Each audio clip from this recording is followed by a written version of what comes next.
کیا آپ جانتے ہیں کہ کینیڈا میں موٹر سائیکل گینگز نے پورے شہر کو جنگ کے میدان میں تبدیل کر دیا تھا؟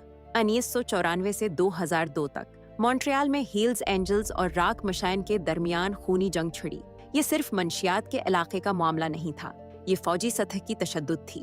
دونوں گروپس نے راکٹ لانچر، سنائپر رائفلز اور کار بم استعمال کیے، سابق فوجی اہلکار بھرتی کیے، خفیہ رابطہ کار سسٹم اور محفوظ گھر بنائے۔ سب سے صدمہ انگیز واقعہ 1995 میں ہوا جب 11 سالہ ڈینیل ڈسروچرز بم دھماکے میں مارا گیا۔ اس سے عوامی غصہ پھوٹ پڑا۔